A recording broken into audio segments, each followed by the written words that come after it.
Hello friends, कहानियाँ किस्से channel में आपका स्वागत है। तो चलिए आज की कहानी शुरू करते हैं।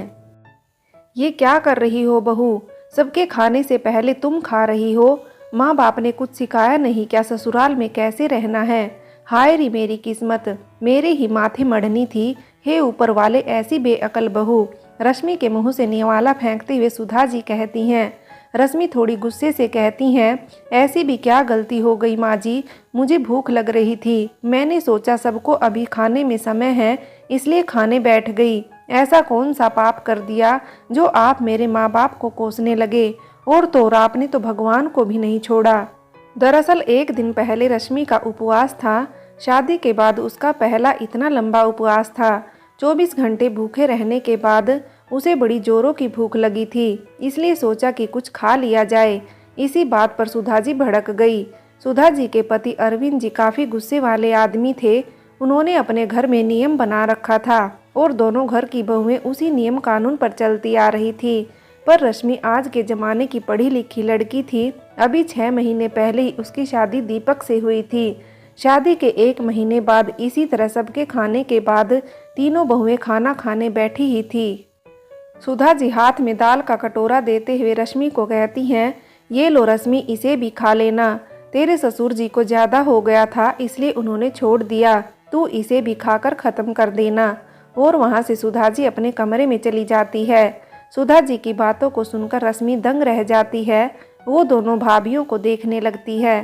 तभी बड़ी भाभी मायूस होते हुए बोलती है, खा ले रश्मि, माँ जी ऐसी ही हैं, हमें भी आज तक अपना और ससुर जी का झूठन खिलाती हैं।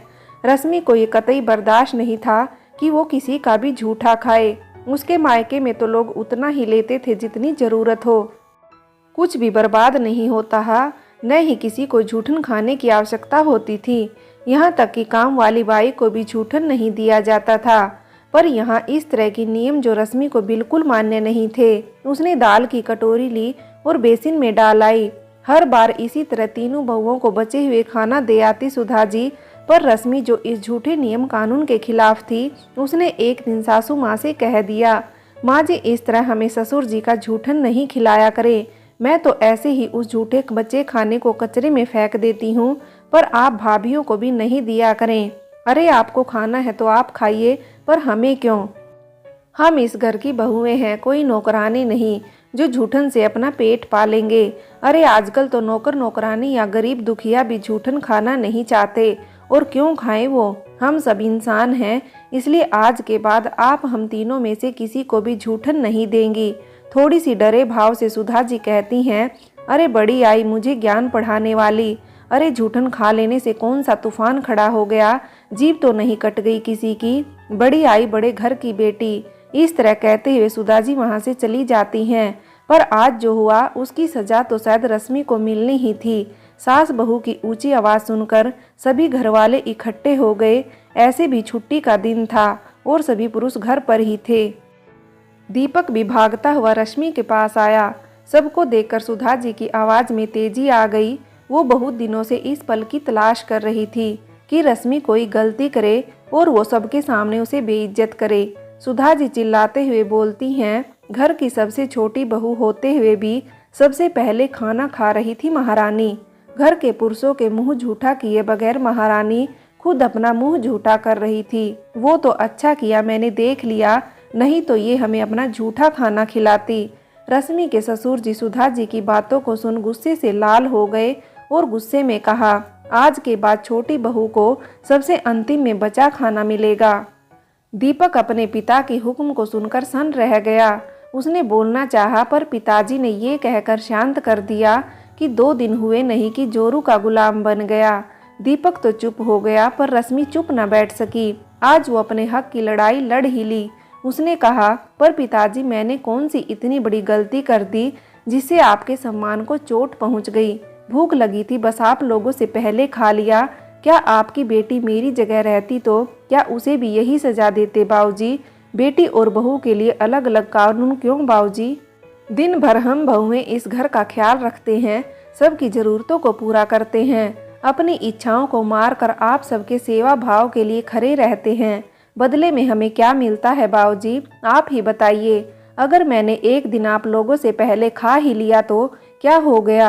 उससे खाना झूठा हो गया क्या? और हर रोज माँ जी जो हमें झूठन खिलाती हैं उसका क्या बाबूजी? बताइए बाबूजी बताइए। रश्मि के सवालों से घिरे जवाब के आगे बाबूजी कुछ नहीं बोल पाए। उन्हें अपने आप पर शर्मिंदगी महसूस हो रही थी। उसने रश्मि के सिर पर हाथ रखते हुए बोला, मुझे माफ़ कर दो बेटी, मैं भूल गया था कि तुम भी किसी की बेटी हो और मुझे कोई हक नहीं है किसी को अपने नियम कानून में बांधने का और किसी की आज़ादी को कैद करने का। आज से मेरी सभी बहुएं आज़ाद हैं, कोई पाबंदी नहीं। सब अपनी मर्जी से सांस लेने के लिए आज़ाद हैं। किसी के खाने पीने पर कोई रोक टोक नहीं है। जिसे जब भूख लगे तब खा सकते हैं। जीने का हक तो भगवान देते हैं। हम कौन होते हैं उसे बंधन में बांधने वाले? दोनों भाभियां रश्मि को गले लगाकर धन्यवाद देती हैं और कहती हैं, जो आज तक हमने नहीं किया वो तुमने कर दिखाया। और सभी बहुएं खिलखिलाकर हंसने लगती हैं। दोस्तों, ये घर घर की कहानी है। बहुत सारे घरों में बहुओं के पहले खाने पर रोक लगाई जाती है। उन्हें घर वालों के खाने के बाद खाने दिया जाता है। पता नहीं हमारा पुरुष समाज इस रूढ़िवादी नियम बनाकर खुद को सर्वेसर्वा मानने की भूल कर बैठते हैं। खुद की कमजोरी को छुपाने और औरतों को कम आंकने के लिए इस तरह के नियम कानून बनाए गए थे, जिसकी जड़ें अब धीरे धीरे कमजोर हो रही हैं।